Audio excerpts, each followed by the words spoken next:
Bienvenidos. Este es el día número 265. Estamos leyendo toda la Sagrada Escritura en 365 días. Hoy tenemos textos del libro de Isaías, del libro de la Sabiduría y de la carta de San Pablo a Tito. Pedimos con humildad y con confianza la gracia del Espíritu Santo y avanzamos en nuestro camino con renovado empeño. En el nombre del Padre, y del Hijo, y del Espíritu Santo. Amén. Oráculo sobre Damasco. Miren, Damasco ya no será una ciudad. Se ha convertido en un montón de ruinas. Sus poblaciones, abandonadas para siempre, serán para los rebaños. Allí pasarán sin que nadie los moleste. Efraín perderá su plaza fuerte y Damasco la realeza. El resto de Aram tendrá la misma suerte que la gloria de los hijos de Israel, oráculo del Señor de los ejércitos. Aquel día disminuirá la gloria de Jacob y enflaquecerá la gordura de su cuerpo. Será como cuando el segador recoge la mies y su brazo ciega las espigas, como cuando se desgranan las espigas en el valle de Refaim y solo queda un residuo, o como cuando se golpea un olivo. Quedan 2 o 3 aceitunas en lo alto de la copa, 4 o 5 en las ramas del árbol frutal, oráculo del Señor Dios de Israel. Aquel día el hombre volverá la mirada hacia su Creador y sus ojos mirarán al Santo de Israel. Ya no volverá la mirada hacia los altares que son obra de sus manos, ni mirará hacia los postes sagrados y los altares de incienso que fabricaron sus dedos. Aquel día, tus ciudades de refugio serán abandonadas como las de los givitas y los amorreos delante de los hijos de Israel, y habrá una desolación. Porque tú has olvidado al Dios de tu salvación y no te has acordado de la roca de tu refugio. Por eso plantas plantaciones deliciosas e injertas gajos extranjeros. El mismo día que plantas los ves crecer, y a la mañana siguiente ves germinar tu semilla. Pero la cosecha se pierde en un día funesto, y el dolor es incurable. Ah, ese rugido de pueblos numerosos que rugen como rugen los mares, ese bramido de naciones que braman como las aguas encrespadas. Él los amenaza y huyen bien lejos, empujados como paja por el viento de las montañas, como la flor del cardo por el vendaval. Al atardecer sobreviene el espanto, antes del amanecer ya no existen más. Esta es la parte de los que nos despojan y la suerte de los que nos saquean. Ah, país del zumbido de alas, más allá de los ríos de Cus, que envías emisarios por mar en canoas de junco sobre las aguas. Vayan, mensajeros veloces, a una nación esbelta, de tez bronceada, a un pueblo temible de cerca y de lejos, a una nación vigorosa y dominadora cuyo país está surcado de ríos. Habitantes del mundo entero y ustedes los que pueblan la tierra, cuando se alce el estandarte, observen. Cuando suene la trompeta, escuchen, porque así me ha hablado el Señor. Yo observaré impasible en mi puesto, como el calor ardiente y deslumbrante, como nube de rocío en el calor de la cosecha. Porque antes de la cosecha, acabada la floración, cuando la flor se convierte en un racimo que madura, se cortan los pámpanos con la podadora, se arrancan y se quitan los sarmientos. Todos ellos serán abandonados a las aves de rapiña en las montañas y a las fieras de la tierra. Las aves de rapiña pasarán allí el verano y todas las fieras de la tierra el invierno. En aquel tiempo se llevarán dones al Señor de los ejércitos, de parte de un pueblo esbelto y bronceado, de un pueblo temible de cerca y de lejos, de una nación vigorosa y dominadora, cuyo país está surcado de ríos. Se llevarán hasta el lugar donde reside el nombre del Señor de los ejércitos, a la montaña de Sión. Oráculo sobre Egipto. Miren al Señor que entra en Egipto montado sobre una nube ligera. Ante él vacilan los ídolos de Egipto, y el corazón de Egipto se disuelve en su interior. Yo incitaré a egipcios contra egipcios, y combatirán hermano contra hermano, amigo contra amigo, ciudad contra ciudad, reino contra reino. El espíritu de Egipto se desvanecerá en su interior. Yo confundiré sus designios, y ellos consultarán a ídolos y encantadores, a nigromantes y adivinos.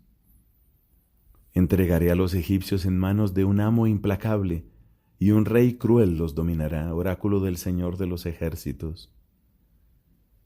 Las aguas del mar se secarán, y el río quedará árido y reseco. Los canales apestarán, los nilos de Egipto bajarán hasta secarse, las cañas y los juncos se marchitarán.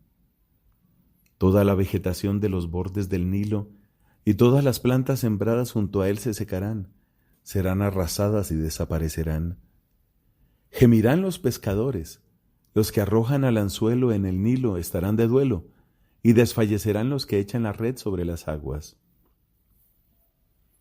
Los que trabajan el lino quedarán defraudados, las cardadoras y los tejedores se pondrán lívidos, sus tejedores se sentirán acongojados y todos los asalariados afligidos.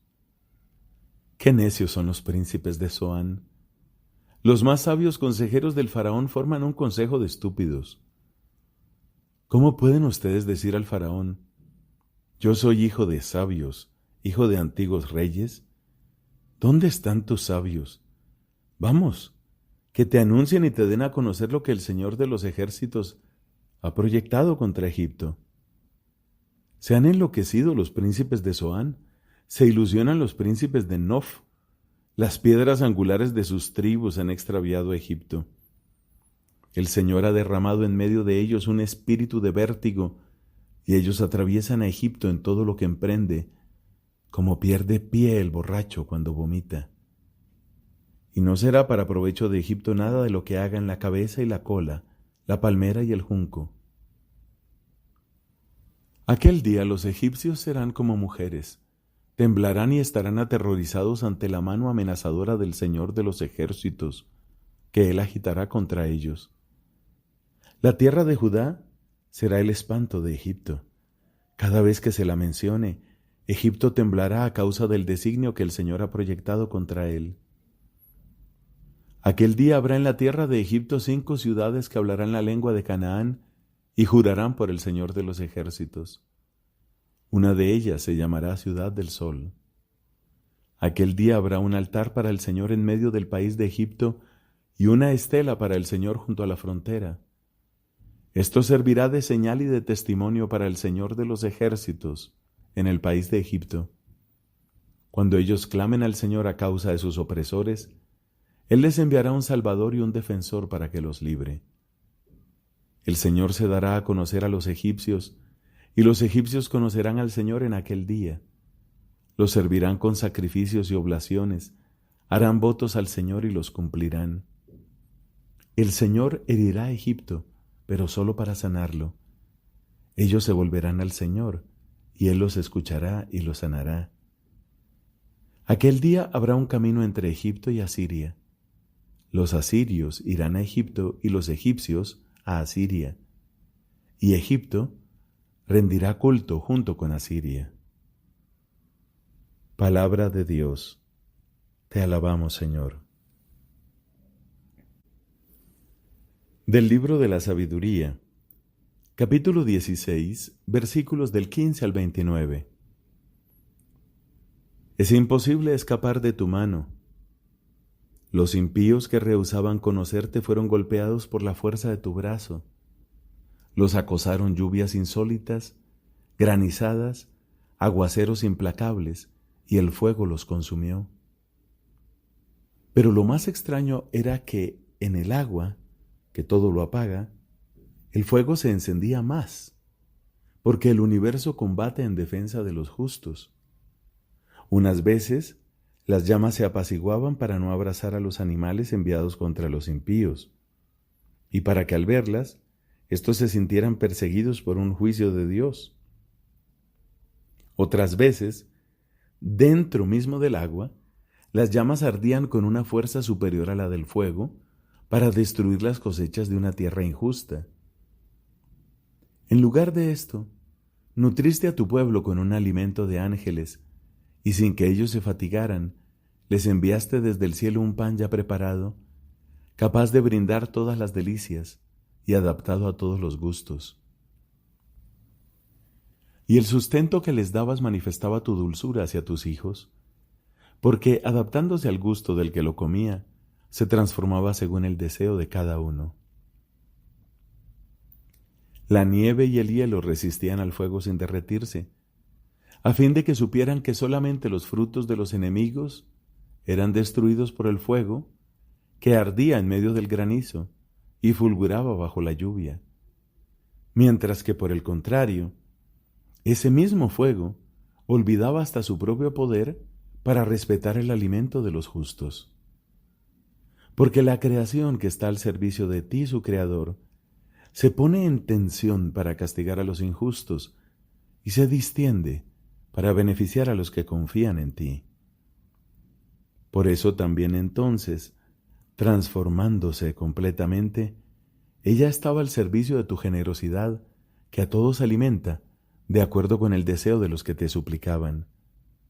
Así, los hijos que tú has amado, Señor, debían aprender que no son las diversas clases de frutos los que alimentan al hombre, sino que es tu palabra la que sostiene a los que creen en ti. Porque lo que el fuego no lograba destruir, se derretía al simple calor de un tenue rayo de sol, para que se pusiera bien de manifiesto que hay que anticiparse al sol para darte gracias y encontrarse contigo al despuntar el día. Pero la esperanza del ingrato se diluirá como la escarcha invernal y correrá como agua inservible. Palabra de Dios, te alabamos, Señor. Comienzo de la carta del apóstol San Pablo a Tito. Capítulo 1. Carta de Pablo, servidor de Dios y apóstol de Jesucristo, para conducir a los elegidos de Dios a la fe y al conocimiento de la verdadera piedad, con la esperanza de la vida eterna. Esta vida ha sido prometida antes de todos los siglos por el Dios que no miente, y a su debido tiempo, Él manifestó su palabra mediante la proclamación de un mensaje que me fue confiado por mandato de Dios, nuestro Salvador. A Tito, mi verdadero hijo en nuestra fe común, le deseo la gracia y la paz que proceden de Dios el Padre y de Cristo Jesús, nuestro Salvador. Te he dejado en Creta para que terminaras de organizarlo todo y establecieras presbíteros en cada ciudad de acuerdo con mis instrucciones. Todos ellos deben ser irreprochables, no haberse casado sino una sola vez y tener hijos creyentes a los que no se pueda acusar de mala conducta o rebeldía. Porque el que preside la comunidad, en su calidad de administrador de Dios, tiene que ser irreprochable. No debe ser arrogante, ni colérico, ni bebedor, ni pendenciero, ni ávido de ganancias deshonestas, sino hospitalario, amigo de hacer el bien, moderado, justo, piadoso, dueño de sí. También debe estar firmemente adherido a la enseñanza cierta, la que está conforme a la norma de la fe, para ser capaz de exhortar en la sana doctrina y refutar a los que la contradicen. Son muchos, en efecto, los espíritus rebeldes, los charlatanes y seductores, sobre todo entre los circuncisos.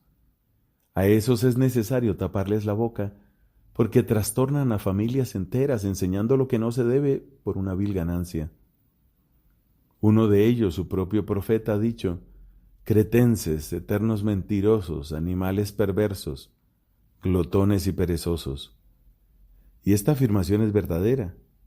Por eso, repréndelos severamente para que permanezcan íntegros en la fe, en lugar de dar crédito a las fábulas judías y a los preceptos de personas que dan la espalda a la verdad. Todo es puro para los puros. En cambio, Para los que están contaminados y para los incrédulos, nada es puro.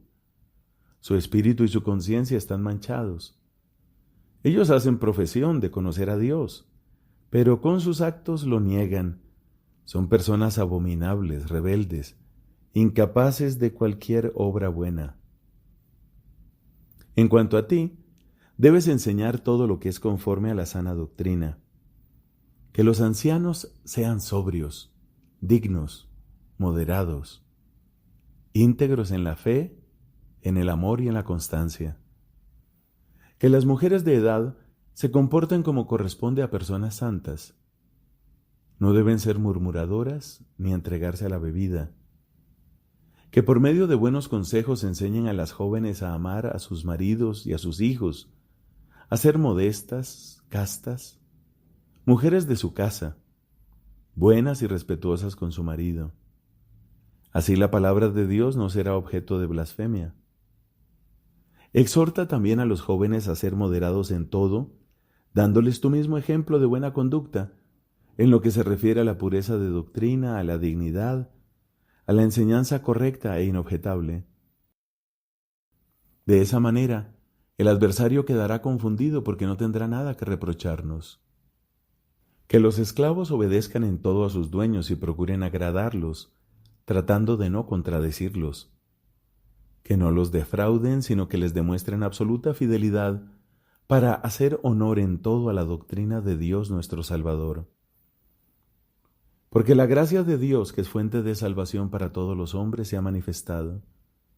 Ella nos enseña a rechazar la impiedad y las concupiscencias del mundo, para vivir en la vida presente con sobriedad, justicia y piedad, mientras aguardamos la feliz esperanza y la manifestación de la gloria de nuestro gran Dios y Salvador, Cristo Jesús. Él se entregó por nosotros a fin de librarnos de toda iniquidad, purificarnos y crear para sí un pueblo elegido y lleno en la práctica del bien. Así debes hablar, exhortar y reprender con toda autoridad. No des ocasión a que nadie te desprecie. Recuerda a todos que respeten a los gobernantes y a las autoridades, que les obedezcan y estén siempre dispuestos para cualquier obra buena. Que no injurien a nadie y sean amantes de la paz, que sean benévolos y demuestren una gran humildad con todos los hombres.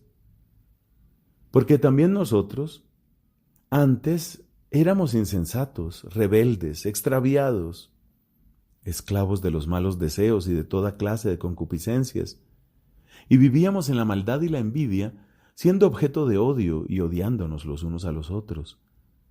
Pero cuando se manifestó la bondad de Dios nuestro Salvador y su amor a los hombres, no por las obras de justicia que habíamos realizado, sino solamente por su misericordia, Él nos salvó, haciéndonos renacer por el bautismo y renovándonos por el Espíritu Santo.